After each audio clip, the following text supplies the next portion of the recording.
Testing 1 2. Testing 1 2.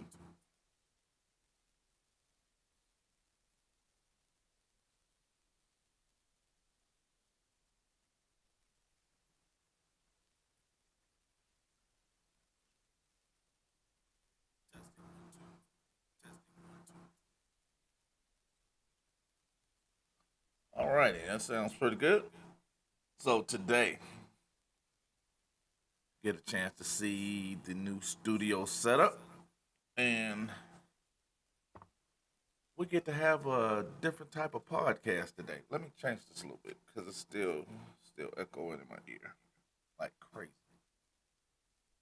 Anyway, today we're going to talk about habeas corpus, and the reason why I'm bringing this up is mostly because I have a client that I'm working with. It's kind of anxious, and what's funny about it is I don't think most people understand how it works or what it exactly is. So I want you to think about something. Imagine it's a Tuesday, not a cinematic Tuesday, no ominous music, no slow motion chaos, just another day where you're halfway through coffee, in my case, Arizona.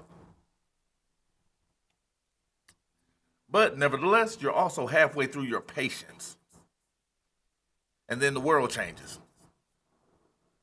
A public emergency gets declared. Maybe it's a pandemic, maybe it's civil unrest, maybe it's a national security event. The headlines say temporary. The press confidence says necessary. And this plane decides that it's going to land apparently in the neighborhood. Anyway, the executive orders say for your safety, and suddenly you learn something that every first year law student eventually learns the hard way. The Constitution is not self executing. Rights do not enforce themselves. Courts don't move at the speed of fair. And the government power, once expanded, rarely contracts on its own schedule. Now, why did I kind of preface that? Because again, I'm talking about habeas corpus, talking about people that I deal with, and I'm talking about the fact that most people don't understand what it is or how it works. And in this context, I'm going to go in, I'm going to speak from the point of the pandemic. Because when the government restrains a human being, locks them up, confines them, blocks their movement, holds them without a meaningful hearing, there are tools that exist to force the state to justify itself now. That tool is a habeas corpus. Now, people hear habeas corpus and they think it's a magical Latin word. It's not, it's a demand. Understand what I'm going with this. I want you to understand this. A legal demand with centuries of muscle behind it. The phrase is often translated loosely as, you shall have the body, but the meaning is sharper. Bring the body to court. Explain the legal basis for the restraint or release them.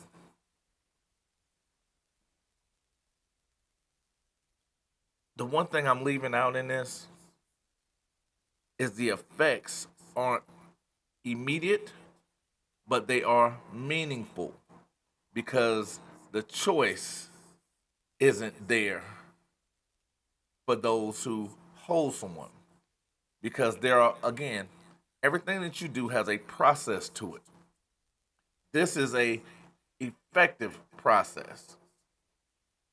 Now, when we go into it, we're going to talk about what makes the habeas special, what makes it different from a normal lawsuit, and its urgency. It is built for the situation where delay is the harm, where waiting politely is the same as surrender. Historically, habeas is the emergency brake on state power.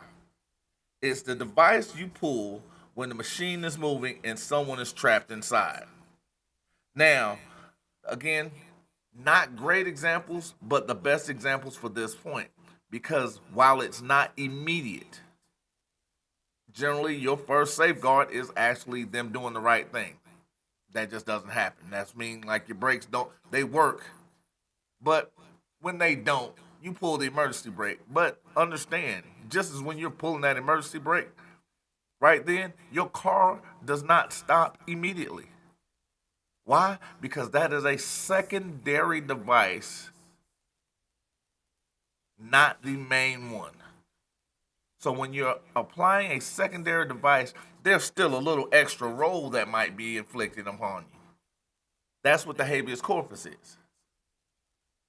Because now you might be thinking, okay, it's nice rhetoric, but what does it have to do with modern life?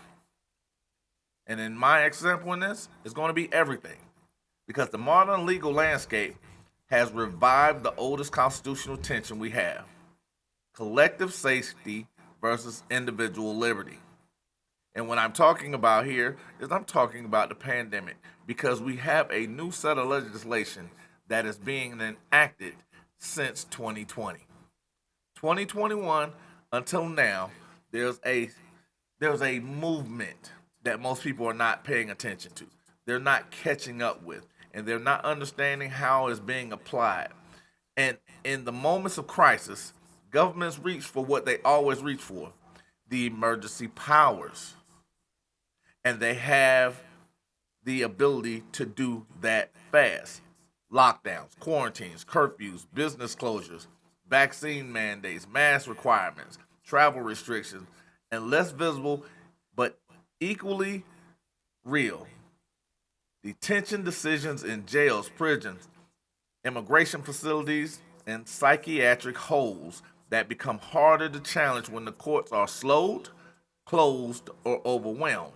Because since 2020, our, our courts have been in a state of being overwhelmed to the point where less and less people are challenging. Because remember, I spoke about critical point, right? Critical point, I used to believe, was 10%, because we were holding at a steady 5% of people were challenging. That has since 2020 or 2021 to now has dropped to from 5% to 3.5% of people. And again, I will speak on it because back whenever I thought this was the thing that was going to be the thing that kind of shakes it up, the critical point in which they're attempting to make sure it doesn't happen is 7.5%, because that would bring our system to a grinding halt, which they would have to correct it. Now, which means even less people are challenging now. And again, we are still in a state of being overwhelmed. And due to that, they've created other avenues to make sure people aren't challenging, to continue to get wins, to continue to generate revenue, because our court system is a business entity. That's why you always see all the courtrooms have incorporated when, because the incorporation symbol is when they got their business licensing. Always understand that these things are done for a reason. Let me get a little bit of this sip because I'm choking up a little bit. Now, here's the paradox that I'm speaking about. Emergencies are when rights matter most, and emergencies are when rights are most likely to be treated as optional. Because again, most of us remember, unless you're here in Texas, it was because I was actually in the Woodlands when this happened, which is Houston. And yes, it is Houston for those that don't think the Woodlands is Houston. Anyway, when the mask mandate came down, I actually did a video which spoke about the also requirements for the enforcement of the mask mandate. And even in that, it wasn't where I was at, it wasn't enforced much. And those that did enforce it did follow the guidelines that I saw. Of course, it's a little difficult to run up to a guy that's 300 plus pounds, 6'4", that doesn't smile a lot, and tell him he's going to do something. Yeah, so I'm gonna take that with a grain of salt because I've had stories. I don't have those experiences. But at the same time, this is what actually set off a lot of things because even in Harris County, which was one again I did videos about, where they went against their own motto, and in the midst of that, I had 3 people immediately released when I had a conversation with the then DA because she also understood because believe it or not, she was a constitutionalist. And even understanding the system, she understood there were some things that she had to allow to go on. But even in that, it then backfired on her because even in going through, understanding mistakes are made and the overreach was apparent and was abound, she set up a system which later became very ineffective because if you also remember, I'm speaking about Harris County when we're talking about the highest recidivism rate here in Texas. And even so, we've had a lot of felons, violent felons, that have been released and committed more violent felonies, which her predecessor now has to deal with. But it was due to how this is set up. And again, this is how the habeas corpus is working. Because today, which I'm going to get back to, we're going to unpack habeas corpus and in its modern relevance through 5 frames. The precedent, when health meets personal freedom before COVID ever existed. 2, the COVID crucible, the last few years as a stress test on the constitutional rights. 3, the government's arsenal, what legal frameworks executives cite when they say we can do this. The lingering legacy, how crisis era rulings echo into the new decade, and striking the balance. What reforms and legislation strategies prevent the next emergency from becoming the next rights collapse? And this is where she's caught up in it, or she was caught up in it, and her predecessor currently is. Because again, things that were true in 2020 is not true in 2024, which is also not true in 2025 going into 2026. So certain things, because again, I always tell people the law doesn't change because the precedent of habeas corpus has not changed. What has changed is the application and how it's looked at. Because in 2020, it had to be looked at in a certain manner, which would be the COVID crucible. Versus 2025, where there is no COVID, and we're still having to deal with legislation that was done, which will be the lingering legacy that was applied then that is no longer applicable now. And even with this, I'm going to be blunt. If you care about liberty, you don't study habeas as a museum piece. You study it as a live wire. Because when the state says trust us, habeas is part of the system that answers prove it. And this is part of what I talk about when I say challenge everything. So let's begin where law always begins, when it's honest, with history, with power, and with the question the state hates to answer the most. Under what authority? So, habeas corpus in plain English. Habeas is a procedure, not a vibe. A vehicle to challenge unlawful restraint. So, hold on. What we got going on? What we got going on? Because I'm still connected to the internet. What's going on? Anyway, the constitutional anchor is the suspension clause. It's United States Constitutional Article 1, Section 9. Habeas can't not be suspended unless rebellion or invasion requires it. Now, this does not say executive order. I want you to think about that. Does not say executive order. So when we're talking about this, there was an executive order that was signed that suspended habeas corpus.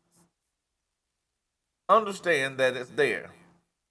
That does not make it constitutional.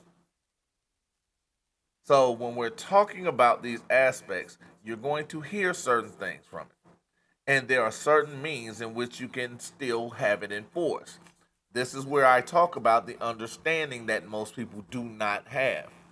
Because they'll watch something on Fox News, they'll watch something on CNN, and then they'll determine from them who they should be listening to versus what's actually written and saying they're basing their life on. Because the modern reality, most habeas corpus litigation is statutory, which is federal or state, especially post conviction. But the constitutional backbone matters when government expands detention power. And what we're going to now is think about the context of privatized prisons. Because the key distinction, habeas challenges custody and restraint. Now, what a lot of people will throw in which is why 98% of habeas cases are dismissed. They'll throw in a civil rights suits argument. But when you're doing that, you're not talking about the detention, you're talking about the living conditions, which would be the policies that are in place for your detention, not your detention. So in crisis, litigations often fight over which lane is proper because the lane determines speed, remedies, and deferences. So understand, if you're dealing with someone who's writing your habeas corpus for you, or you're dealing with someone that is putting together a habeas corpus for you, or for someone that you love and you're kind of in the midst of it, understand constitutional anchor, the suspension clause. United States Constitution, Article 1, Section 9. Habeas cannot be suspended unless rebellion or invasion requires it. Does not speak of an executive order. And if you are doing it in combination with a 1983, the 1983 does not speak to your actual custody or restraint, which is your detention. It is dealing with the policies of the prison or jail and or the conditions in which you are being held in. Which, give you an example, is Alabama. It was literal filth and people were living in their own feces. That's a 1983 challenge because of the privatized prisons. When you're talking about Phoenix, Arizona, when you had people that were literally living in 120 degrees hot boxes over multiple days without sufficient hydration. That is a 1983 because it's not talking about their custody, it's talking about their conditions. So just keep that in mind. Habeas is the courtroom's way of forcing the government to show the detention or custody is required and correct. So if the state restricts your movement, quarantine or curfew enforcement, forced isolation, when that becomes custody for habeas, when does that become custody for habeas purposes? And if the court won't hear it quickly, what good is the right? So when you're in custody, your level of custody and the background in which your custody was taken from you, for the most part, is going to determine how fast the court moves. Now, during the pandemic, it moved like it moved because there was a requirement for slow because it was overwhelmed, which now is just in the overwhelmed stage. Now, the precedent when public health meets personal freedom, because remember, I'm going to separate the condition from the actual detention. So keep writing. Anyway, because we had smallpox quarantine, crisis um, rationalizing, legal challenges, and the question: did we learn enough? Because even if you look now, we have police have changed the quarantines to state orders. If you think about the Brown shooting last night, originally it was thought to be two people that had been killed in that shooting, when in fact it became 11. So they had a habit what was it habitat in place. Now, is that a habeas condition or is it a choice being made? So, are your rights being challenged or are you accepting the safety and instruction from someone else? These are the things where the lines come in because we call that a public safety or a public health power. Now, the quarantine and isolation powers long predate modern agencies. The legal concept is usually framed as a police power protecting health, safety, and welfare. So when we have the habitat in place orders, are they actually orders? And understand, are they able to be attacked via habeas? And these are the things that we separate. That's why a lot of people, whenever they they'll shoot me an email. I'm not going to read the entire email. I'm not even going to lie to you. And I think I've said that before. But at the same time, I want you to understand. Generally, when I have a conversation with you, I can now hear what it is that you're trying to articulate, and then I can give you something that points you in the direction of what you need because everybody's situation sounds similar, but they're not the same. And one thing that may change will be something as in if it was a protecting health and safety, or it was somebody telling you you don't have the liberty to move. Same context, different situations, and different levels of legal attack. So always understand that. But rights don't disappear in outbreaks. When government has power, individuals retain due process interests, especially when physically confined. Because again, this is why I say, is it a stay order or is it something that is recommended? Is it a habeas issue or is it something that you can actually challenge?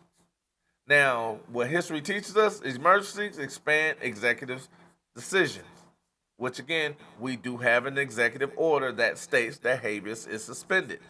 But according to the Constitution, it's not because there's not an act of rebellion and there's no other interest for it. Now, courts often defer early, then correct later, sometimes too late for the people harmed. Now, I'll give you a hypothetical. Picture a temporary quarantine facility that begins indefinite because the science is evolving. If there's no prompt hearing, no meaningful review, no clear standard, what is that legally? A health measure or a detention regimen with a medical label? Because again, these are things that actually happen. So now, was it illegal or was it because we didn't know? Always understand that. So when COVID arrives, the real question isn't whether government can act. The question is, what are the legal limits and whose enforcement when they're fear is their political currency. Now, always understand that. So just getting into it. But anyway, all right, I'm gonna be quick through this because again, we're no longer in the COVID issue, but it was some things that are there that kind of translated now into 2025 that should be, and I'm going to speak about it next. Now, the COVID crucible, rights under siege. This section breaks down vaccine mandates, the mask requirement, constitutional arguments, which was movement, religion, and bodily autonomy, landmark cases and real world impact. So, COVID legislation did not revolve around habeas in most mainstream coverage, but habeas lurked where restraints was physical. So basically, you still had habeas, it was just super slow. So even now, it's not like rocket science. We filed today, you out tomorrow. No, it's still not that. It is still slow, but at the same time, it's faster than it was during 2020. Detainees seeking release due to unsafe confinement. Now, there are a lot of things that fall under unsafe confinement. Now, immigration detention challenges. This is one of the reasons why the habeas corpus executive order exists now. Pretrial detentions held as system stalled. We're still in the midst of that because of the overwhelmed cycle of it. Any scenario where public case becomes a jurisdictional due to continued custody. These are prison issues. Now, those are not so much the grounds now because again, COVID is not the rampant thing at this moment. Now, freedom of movement and assembly, lockdowns and curfews raise constitutional questions, also often litigated through injunction suits rather than habeas, unless enforcement turned into confinement, which it was very limited where I was at in Texas, which was the Woodlands.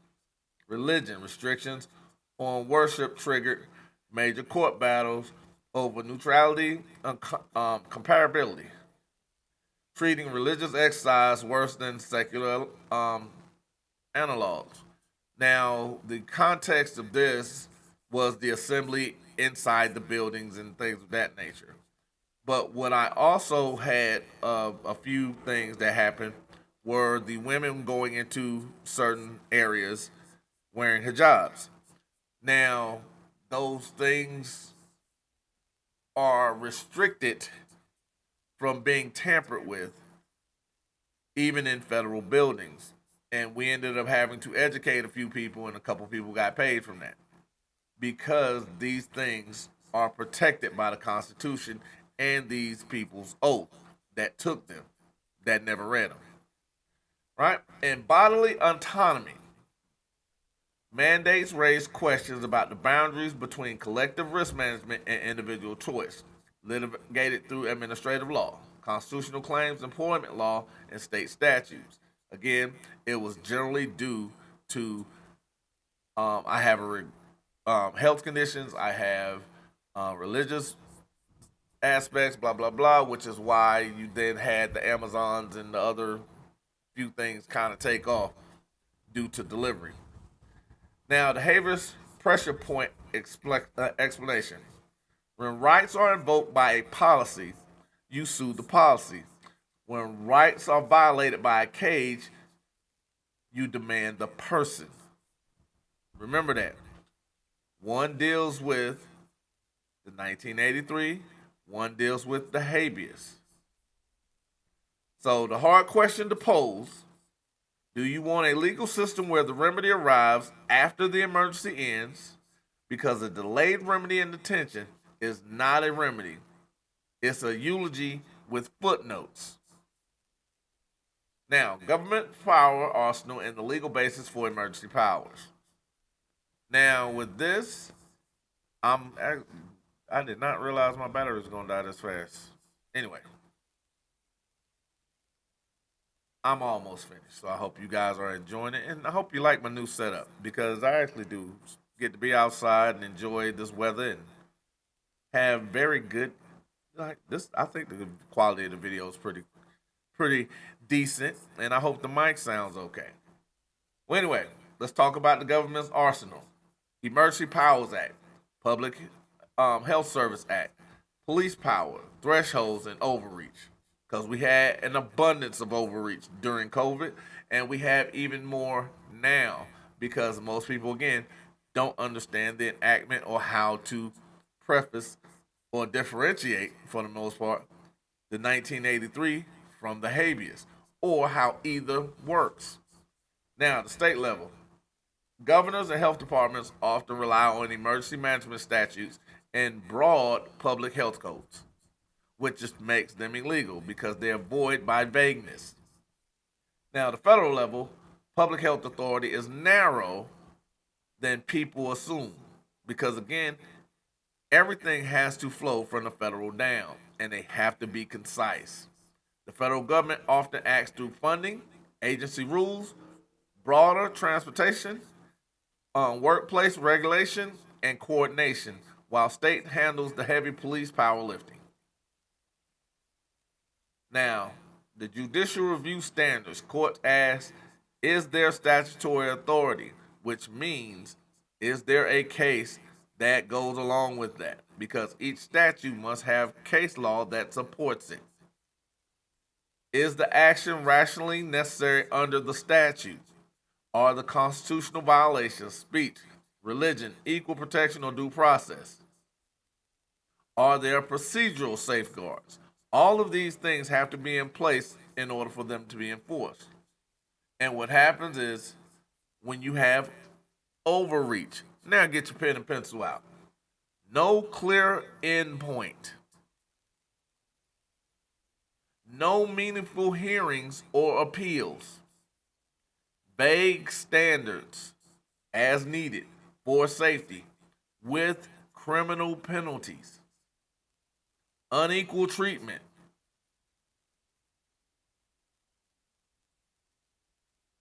Data secrecy or refusal to disclose decision merits. Emergency power without transparency is where law goes to die politely. And this is, again, why you challenge everything.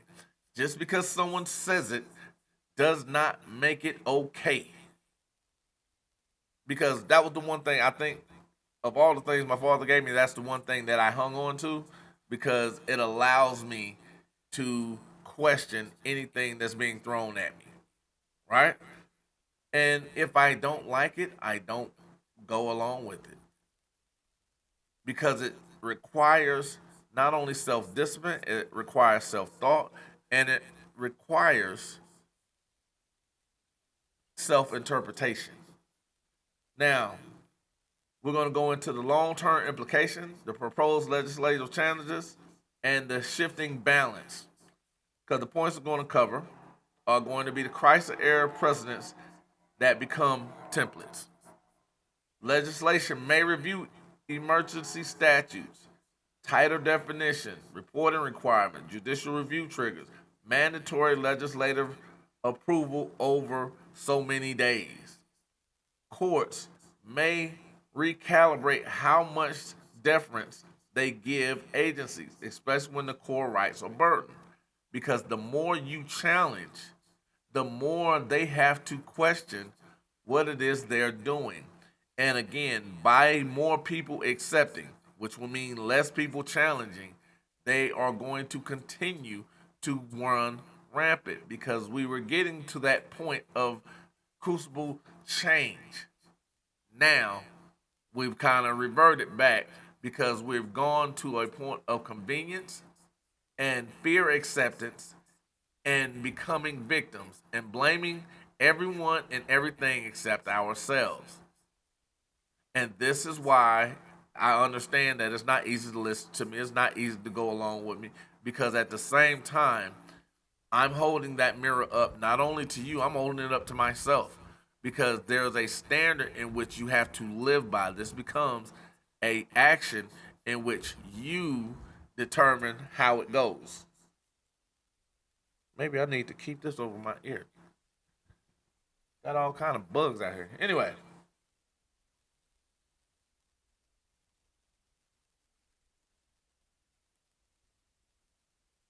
the next crisis a digital quarantine, movement allowed, but only with biometric proof, location tracking, compliance scores. That's not silence, and that's not science fiction. That's a policy memo waiting for the right headline. Always understand that. So, habeas won't solve every civil liberty conflict, but it remains the crucial backstop when policy becomes custody. So, go through this. When we're striking the balance comes directly from us. So, understanding what actually habeas covers, and also understand what I'm saying too. Habeas does not cover probation. So we can get that clear. It's bring forth the body because I talked about detention and custody. Habeas is not probation because probation is not detention and is not custody. It is a contractual issue because again, when you're filing a habeas that's getting rejected because you're on probation, there is no body to bring forth because you are the actual body that needs to be brought forth. And this is why I say people don't understand what habeas is or how it works. That's part of it. So when we're talking about clauses, the rapid hearing rights, the clear standards, the transparency mandates, the judicial fast lanes, habeas goes into those lanes. That does not make it overnight, but it does put you in a realm where it's faster than most other options. So, if there's nothing else from this episode, take this. A society does not measure its commitment to liberty when it's comfortable. It measures it when it's afraid. The temptation in every emergency is to treat rights as if they are luxuries. Nice in peacetime, inconvenient in crisis. But that's the exact back that's exactly backwards. Rights are not decorations, they're restrictions. The Constitution is not a Bill of Rights, it is a bill of restrictions on the government.